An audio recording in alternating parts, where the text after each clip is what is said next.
2021년 4월 18일 주일 오전 예배 오신 여러분을 환영합니다. 이 시간은 오직 하나님께만 예배하는 시간입니다. 우리 모두 자리에서 일어나셔서 우리의 모든 생각들, 우리의 분주한 마음들 내려놓고 경건한 마음으로 하나님께 나아가길 원합니다. 잠시 눈을 감고 예배를 위한 묵상기도 하겠습니다.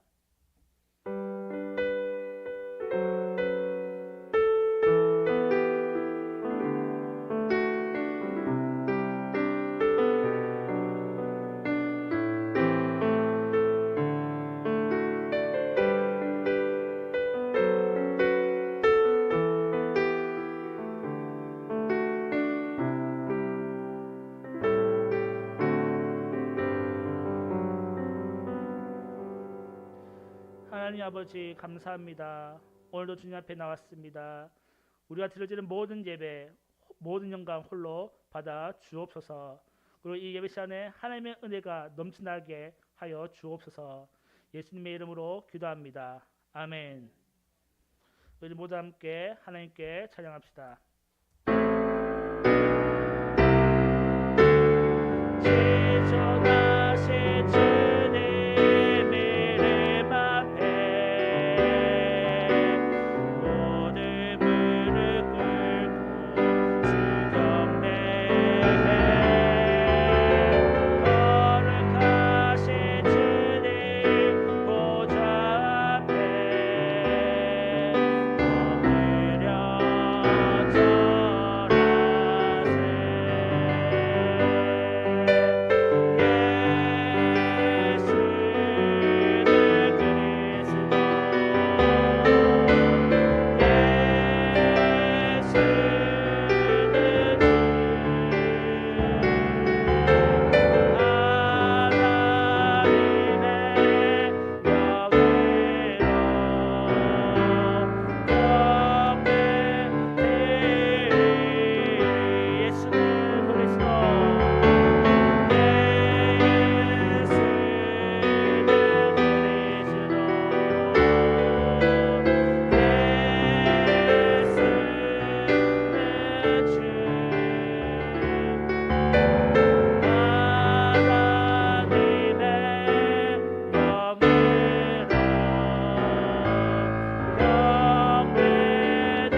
하시겠습니다.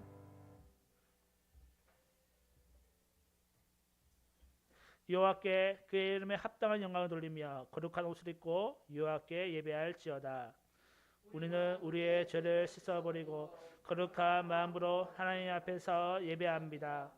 하나님은 영이시니 예배한 자가 영과 진리로 예배할지니라. 우리는 예수 그리스도와 성령으로 하나님께 예배합니다. 시와 찬송과 신령한 노래들로 서로 화답하며 너희의 마음으로 주께 노래하며 찬송하며 우리는 서로에게 아름다운 말로 화답하며 온 마음과 정성을 다하여 하나님을 예배합니다. 너희가 섬길 자를 오늘 택하라. 오직 나와 내 집은 여호와를 섬기겠노라. 우리는 모두 우상을 버리고 오직 여호와 하나님만을 사랑하며 예배합니다. 이러므로 나의 평생에 주를 송축하며 주의 이름으로 말미암아 나의 손을 들리이다. 아멘. 마태복음 16장 16절 말씀으로 신앙 고백드립니다. 주는 그리스도시요 살아계신 하나님의 아들이시니이다. 아멘. 자리에 앉으시고 이 시간 백광현 목사님 나오셔서 우리를 대표하여 기도하겠습니다.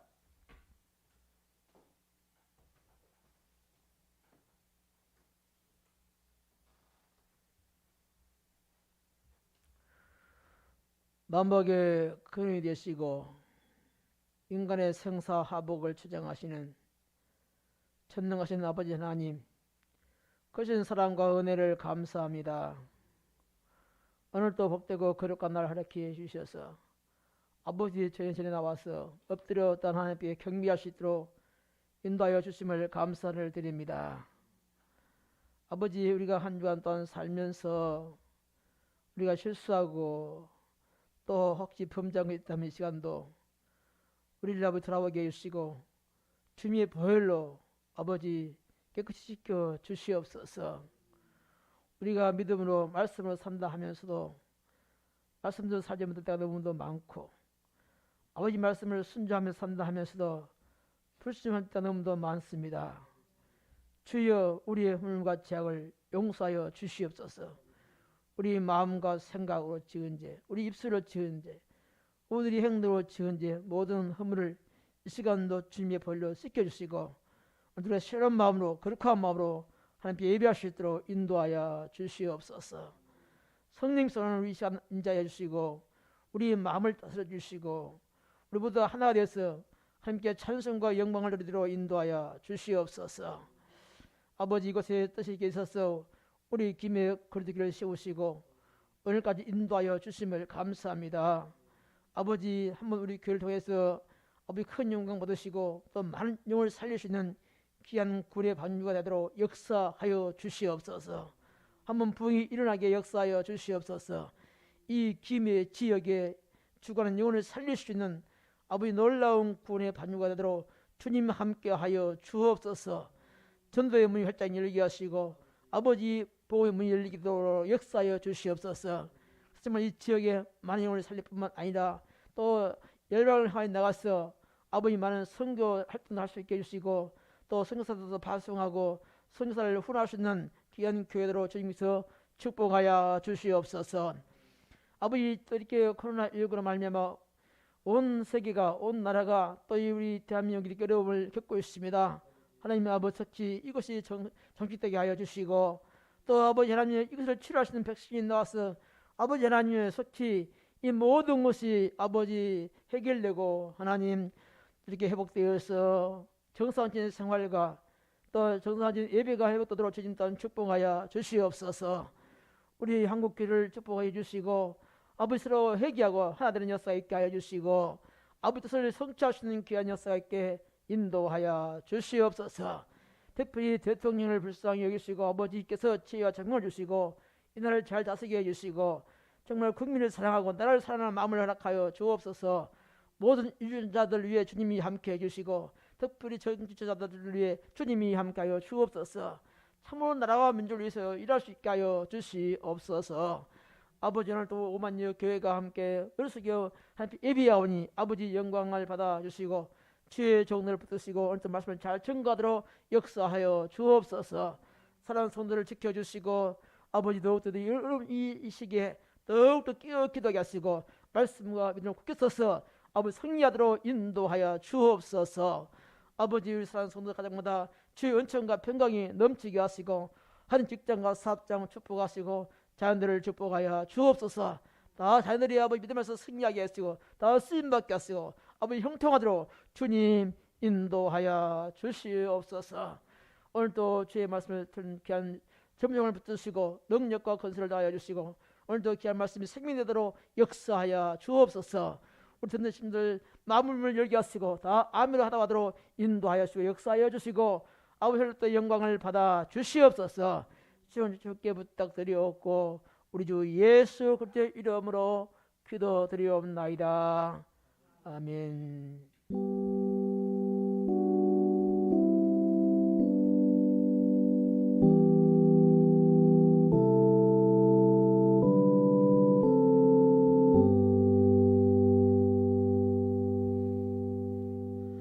주의만 찬 시간입니다. 요한복음 6장 53절에서 57절 말씀을 제가 읽겠습니다. 예수께서 이르시되 내가 진실로 진실로 너희에게 이르노니 인자의 살을 먹지 아니하고 인자의 피를 마시지 아니하면 너희 속에 생명이 없느니라. 내 살을 먹고 내 피를 마시는 자는 영생을 가졌고 마지막 날에 내가 그를 다시 살리리니 내 살은 참된 양식이요 내 피는 참된 음료로다. 내 살을 먹고 내 피를 마시는 자는 내 안에 거하고 나도 그의 안에 거하나니 살아계신 아버지께서 나를 보내심에 내가 아버지로 말미암아 사는 것 같이 나를 먹는 그 사람도 나로 말미암아 살리라. 아멘. 세례받으신 분들은 자리에 일어나셔서 주의 만찬에 동참하겠습니다. 떡과 잠들어서 기도합니다. 예수님께서 이 땅에 오심은 예수님께서 이 땅에 오셔서 십자가에 죽으시고 부활하신 이유는 우리로 하여금 생명의 떡과 새 언약을 주시기 위함입니다. 예수님의 죽음과 희생으로 인하여 우리가 영원한 생명을 얻게 되었고 하나님의 백성이 되었습니다. 주님, 우리가 이 잔과 떡을 들 때마다 주님의 사랑을 늘 기억하고 기념하게 하여 주시옵시며 주님의 사랑을 온 세상에 증거하는 증인이 되게 하여 주시옵소서. 또한 주님과 더불어 먹고 사는 동행의 삶을 살도록 인도하여 주옵소서. 감사합니다. 예수님의 이름으로 기도합니다. 아멘.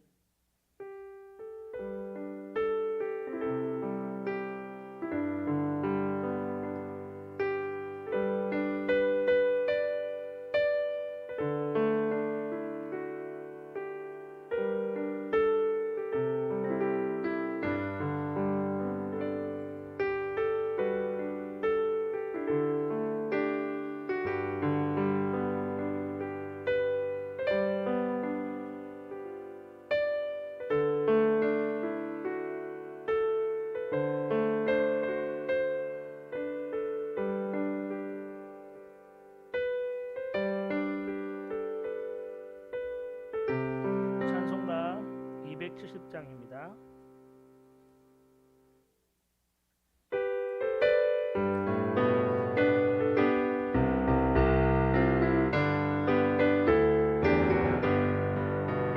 변찬된 주님의 사랑과 거룩한 보혈의 몸놀이 우리 다 찬양을 합시다. 주님을 만나볼 때까지 예수는 우리를 깨끗게 하시는 주시니 그의 피 우리를 너희게 하셨네. 우리를 깨끗해 한 피는 무궁한 생명의 보리새 생명의 구원을 받은 자 하나님 찬양을 합시다. 예수는 우리를 깨끗게 하시는 주시니 그의 피 우리를 너희게 하셨네. 주님의 거룩한 보혈 날마다 입으로 간증해 담대히 싸우며 나가세. 천국에 들어갈 때까지 예수는 우리를 깨끗게 하시는 주시니 그의 피 우리를 너희게 하셨네. 십자가 단단히 붙잡고 날마다 이기며 나가세.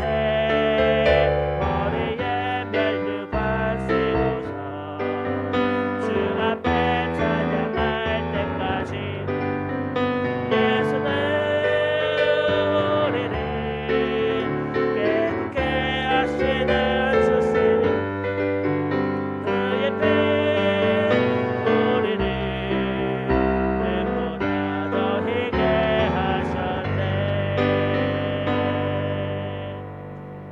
아멘. 시간 성경 말씀 읽겠습니다. 오늘 우리에게 주신 하나님의 말씀은 요한계시록 13장입니다. 요한계시록 13장 11절에서 18절 말씀입니다. 신약성경 411쪽입니다.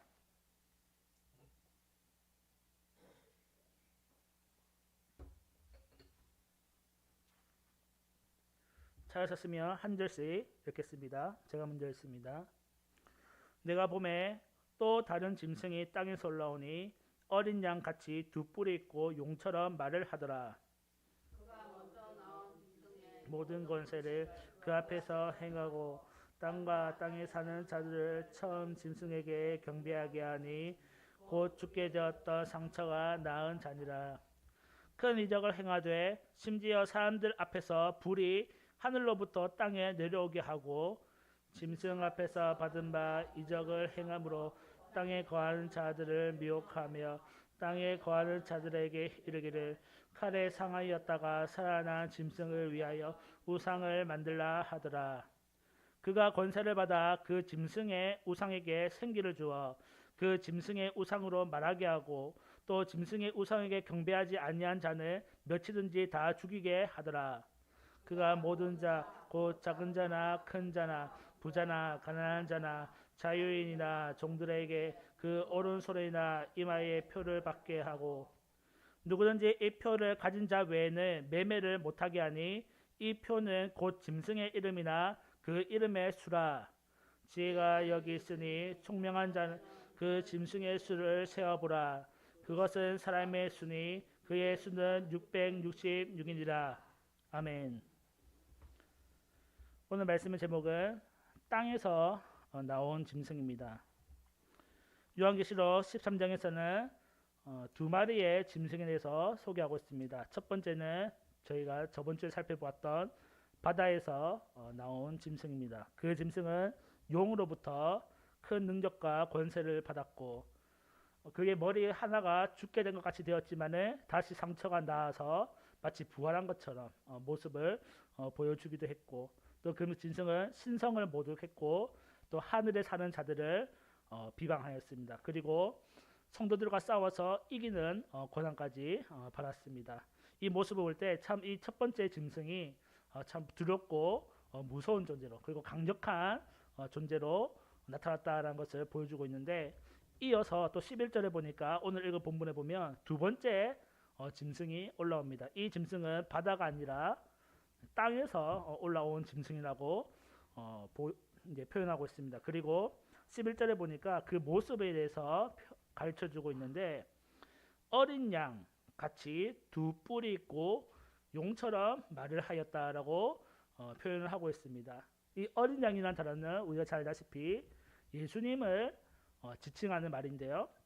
이 예수님을 지칭하는 말을 올라온 짐승의 땅에서 올라온 짐승의 모습에 표현하고 있죠. 즉 이 짐승 또한 누구의 모습을 모방을 하고 있냐면 예수님의 모습을 모방하고 있다라는 것을 보여주고 있습니다. 또한 이 짐승이 용처럼 말을 하더라라고 하고 있는데 이는 용의 말을 대변하는 대변인 혹은 선지자 하나님의 말씀을 대신 전하는 그 선지자와 같은 모습을 보여주고 있죠.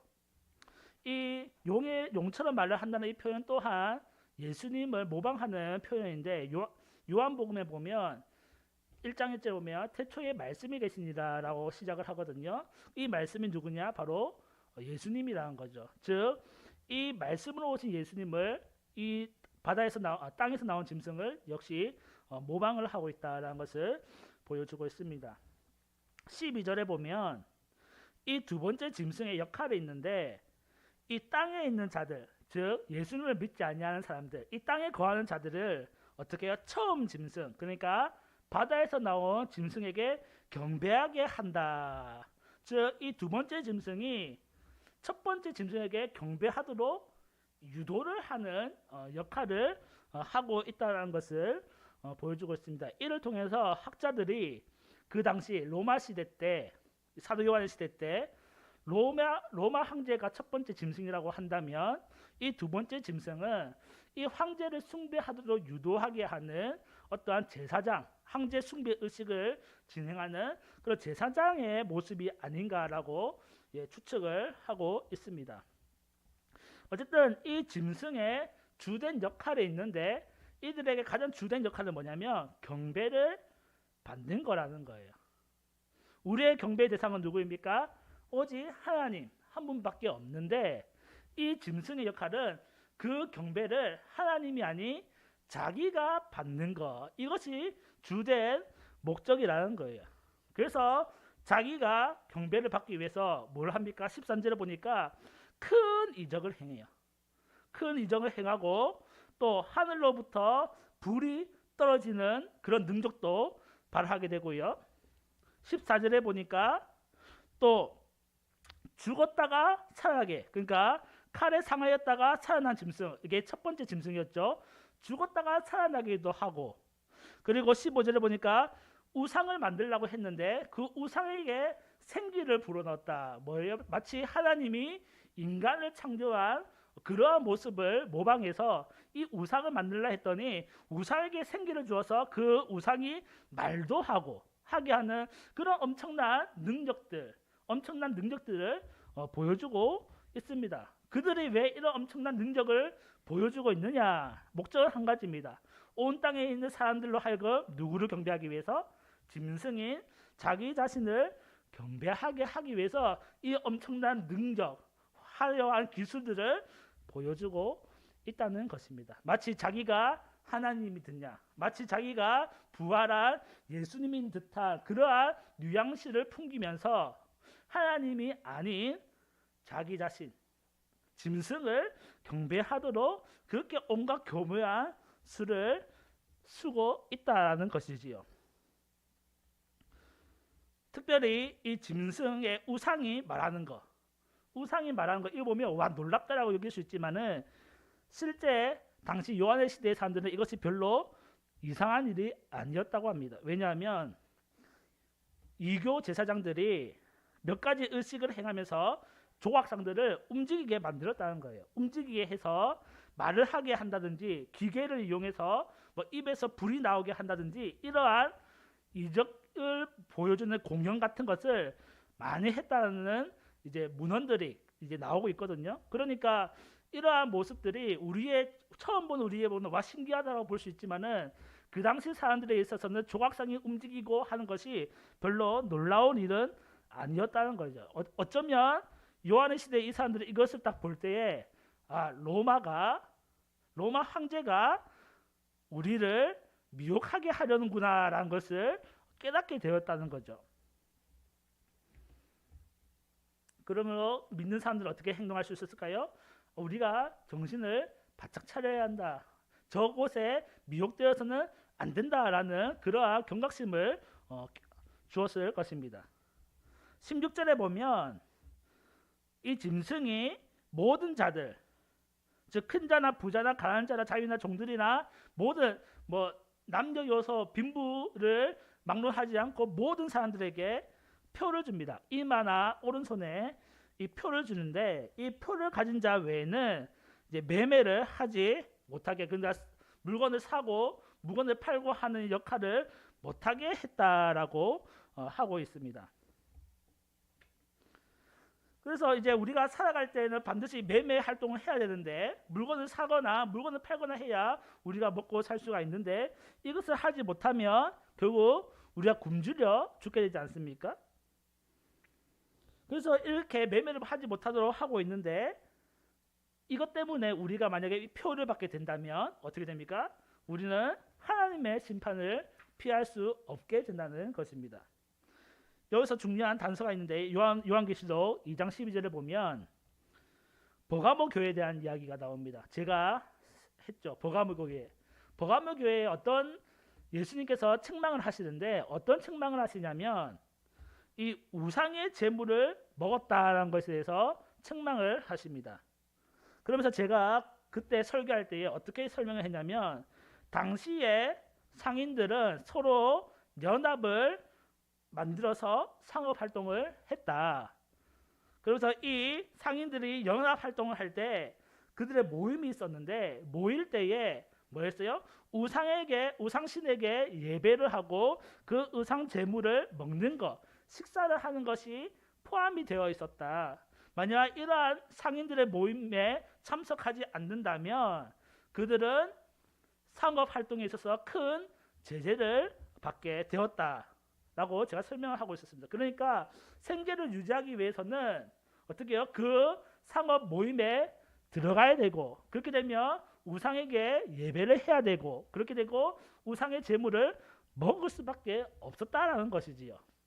이것을 놓고 버가모 교회 지도자나 감독은 하지 마. 너 우상의 제물 먹는 것은 하나님께서 원하지 않는 일이야 라고 따끔하게 정죄를 했었어야 했는데 그것을 허락했다는 거예요. 우상의 제물 먹어도 돼. 왜냐하면 너가 생활을 하기 위해서는 어쩔 수 없잖아.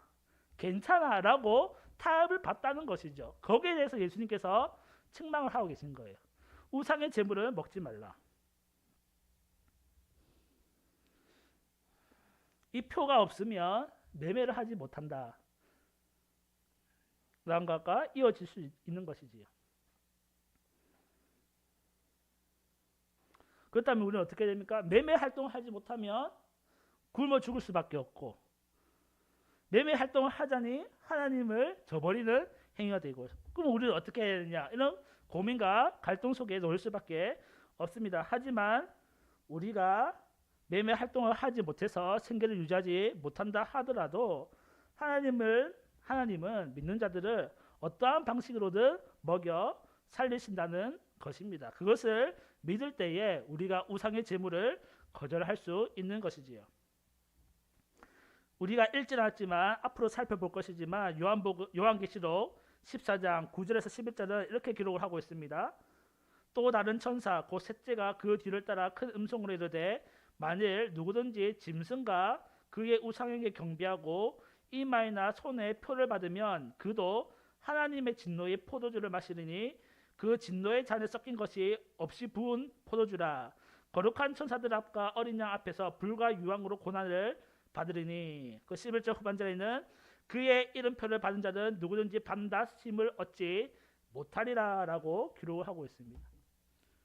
짐승의 표를 받은 사람은 당장의 생활에는 유리할 수 있으나 마지막 하나님의 진노를 피할 수 없다라는 거예요. 예수님께서 버가모 교회에게 우상의 제물을 먹지 말라 말한 거와 동일하다는 거예요.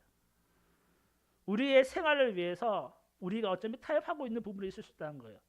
하나님을 믿는 것과 우리의 생활을 놓는 것 중에서 이것을 하나님께서 이해하실 거야. 왜? 우리의 생활과 밀접한 관계가 있는 것이니까 라고 여기면서 타협하고 있는 부분이 없지 않는가 생각해 보아야 됩니다. 타협을 하고 있는 그것이 어쩌면 우리 이마나 손에 표를 받은 것과 마찬가지일 수 있다라고 생각이 듭니다.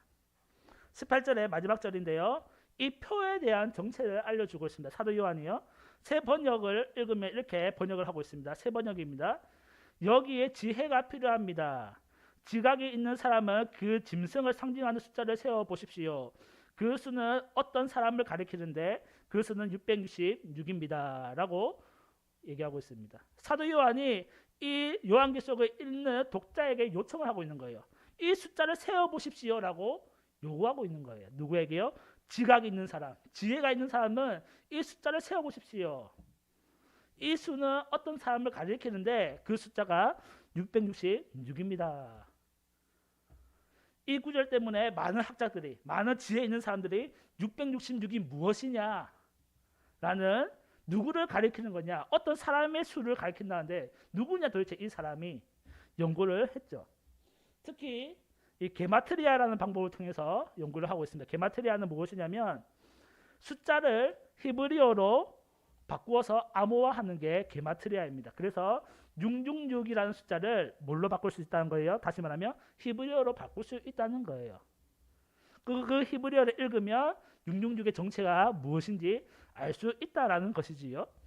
하지만 이 666을 게마트리아로 바꾼다 해도 너무나 많은 단어가 나와요. 딱 한 단어가 나오는 것이 아니라 여러 단어가 나올 수 있기 때문에 해석을 자기 마음대로 할 수 있는 거죠. 아, 이 666은 무엇이다. 아니다. 이 666은 무엇을 의미한다. 여러 가지 바꿀 수 있기 때문에 한 사람으로 특정하기는 어렵습니다. 하지만 여러 단어 중에서 가장 신빙성이 높은 단어가 하나가 있는데 그것은 네로 카이사르, 즉 네로 황제를 지칭하는 것이죠.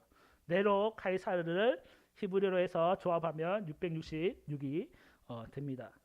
그래서 많은 학자들이 이 666은 네로 황제를 지칭하는 말일 것이다 라고 얘기를 하고 있죠. 하지만 이 666이 네로 황제다 아니다 이것이 중요한 것이 아니라 더 중요한 것은 이 666은 하나님을 모방하는 숫자라는 거예요. 하나님은 완전수로 이루어진 777 맞죠? 하나님을 가리키는 숫자는 777인데 이 짐승의 수는 뭐예요? 1이 모자란 666이라는 것이지요. 이 짐승의 능력과 권세가 크고 놀랍지만은 결코 하나님처럼 될 수 없다라는 거예요. 1이 모자란다는 거죠. 그래서 그들이 아무리 미혹하고 유혹한다 하고 자기가 경배받지만은 그가 하나님이 될 수 없다는 거예요. 이미 그들은 12장에서 나왔지만은 패배한 자들입니다. 패배한 자들. 하늘의 싸움에서 패배해서 하늘에서 쫓겨난 자들입니다. 그들이 아무리 엄청난 능력과 권세가 있다고 하더라도 하나님같이 될 수 없다는 것을 보여주고 있습니다. 그들을 역시 하나님 진노의 심판에 당하게 된다는 것입니다. 우리는 이 본문을 통해서 알 수 있는 것이 한 가지가 있습니다. 그것은 이 짐승에 대한 것인데, 짐승은 자기가 스스로 경배받는 자가 짐승입니다. 우리는 누구만을 경배해야 됩니까? 하나님만을 경배해야 돼요.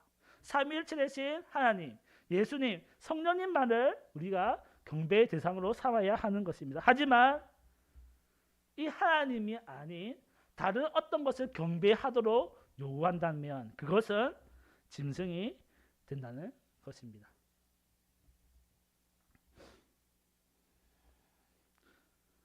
오늘날 우리가 살아가면서 아주 수많은 교묘하게 하나님을 경배하지 못하도록 하는, 하나님을 저주하고 신성모독하게 하는 말들이 교묘하게 퍼져 있는 것 같습니다. 우리가 또 어떤 시대를 맞이할지 모르지만은 주님이 다가오는 그날 가까울수록 우리는 이러한 경험을 더 많이 하게 될 거예요. 하나님이 아닌 다른 어떤 짐승에게 경배하도록 요구를 많이 받을 것입니다. 또 강압적으로요. 이 표를 받지 아니하면 살아갈 수 없다라고 하면서 강압적으로 짐승을 경배하도록 하는 그날을 맞이할 수도 있다는 것입니다. 그럴 때 우리는 어떻게 해야 됩니까? 미혹하지 않을 방법이 무엇이냐면 이것만 기억하면 된다는 거예요. 우리의 경배 대상은 누구다? 하나님밖에 없다는 거예요.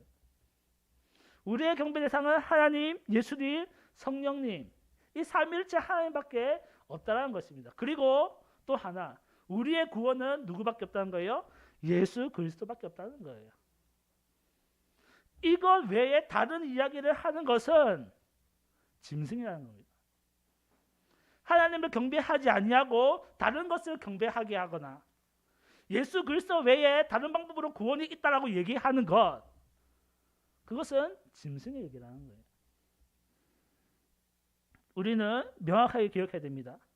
어떤 적그리스도가 어떤 짐승이 나타나서 우리를 유혹하고 미혹할지 모릅니다. 그때 우리가 기억해야 할 것은 우리의 구원 방법은 예수님밖에 없어. 우리의 경배 대상은 하나님밖에 없어. 이것만 기억하면 된다는 거예요. 이거 외에 다른 것을 가르친다면 짐승일 가능성이 높다라는 것입니다. 또한 이 짐승이 주는 표를 피해야 합니다. 어쩔 수 없이 해야 돼. 이거 안 된다는 거예요.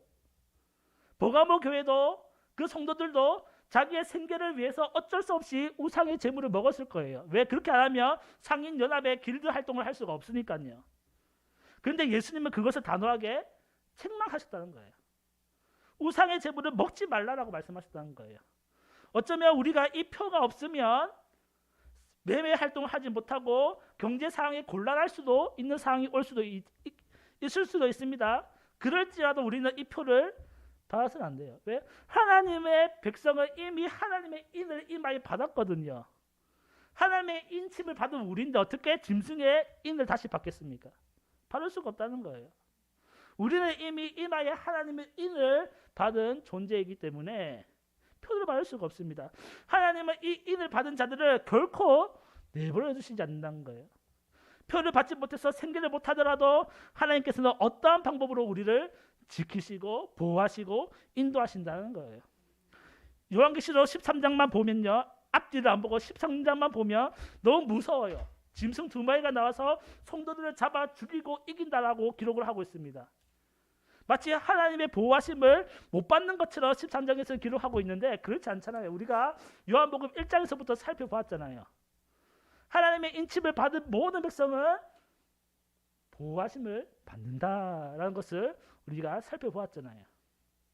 그럼 많은 사람들이 이 13장만을 보고 666이라는 숫자만 보고 이 표를 받는 것만 보고 두려워하는데 그렇지 않다는 거예요. 하나님의 인침을 받은 자들은 하나님께서 그들을 지키시고 보호하신다는 거예요. 표를 받지 않아도 하나님께서 우리를 먹여 살리신다는 거예요.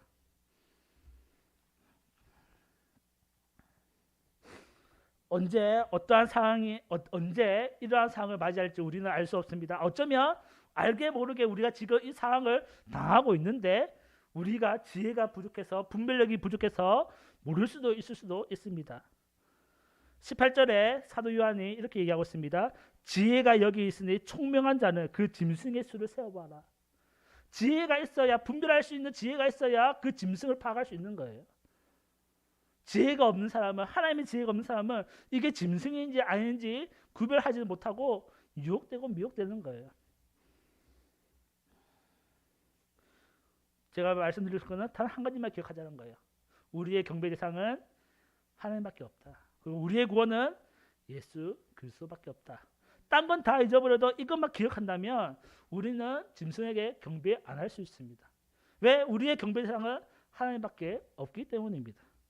그리고 어떠한 상황이 있더라도 우리는 하나님의 인침을 받은 자이기 때문에 짐승의 표를 받을 수 없다라는 것입니다.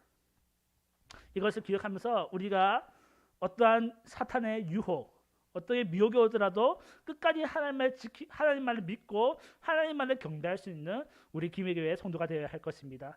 기도하겠습니다. 하나님 감사합니다. 날이 갈수록 사탄의 미혹은 심해져서 믿는 자들을 괴롭히고 유혹하고 미혹하고 있습니다. 이럴 때에 우리가 무엇을 할 수 있습니까? 우리가 할 수 있는 방법은 오직 하나님을 믿고 의지하는 것밖에 없습니다.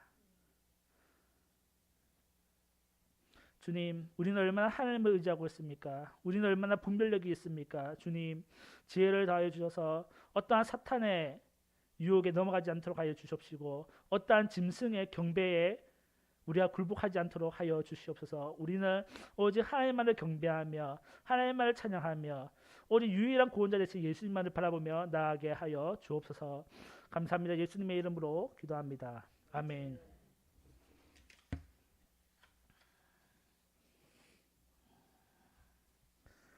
이 시간 예물 봉헌 시간입니다. 찬송가 213장 부르시면서 준비하신 예물 하나님께 드리겠습니다.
하나님 아버지 감사합니다.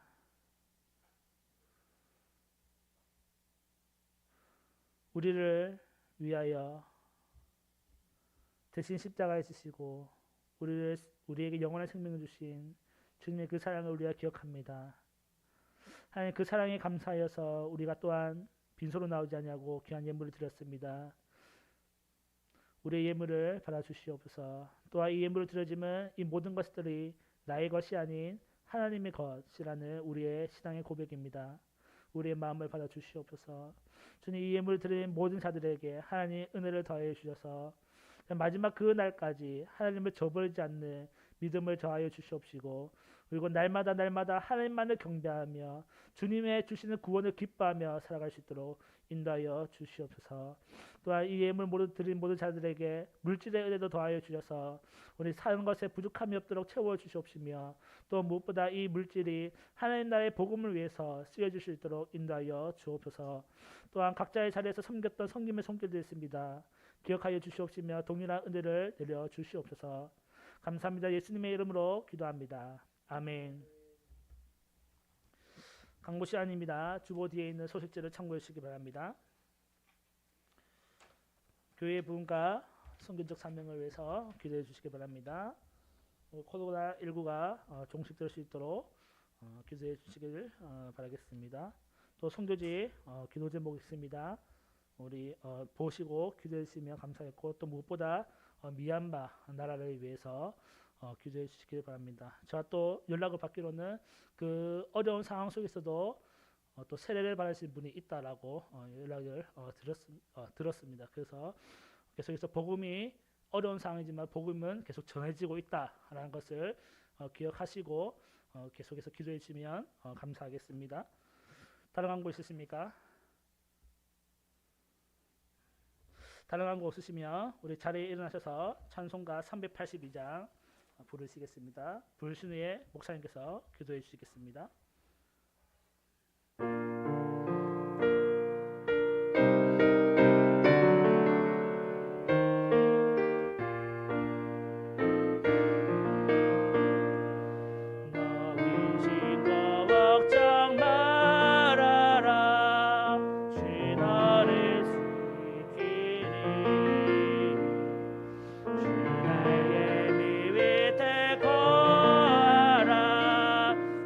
나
이제는 우리 주 예수 그리스도의 은혜와 하나님의 무한하신 사랑하심과 성령님의 감동 감화 충만 교통하심이 우리 함께 예배드리는 사랑하는 성들 머리와 저들의 가정 예와 우리 김해 교회와 우리 대한민국과 그리고 우리 선교사들 머리 예와 또 모든 세계 교회 위에 영원토록 함께 하시기를 주 예수 그리스도의 이름으로 간절히 축원하옵나이다.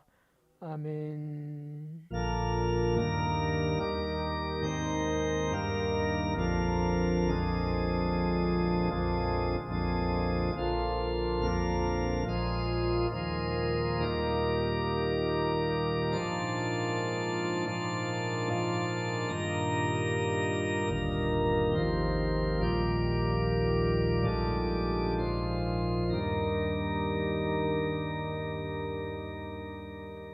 주일 오전 예배를 마치겠습니다.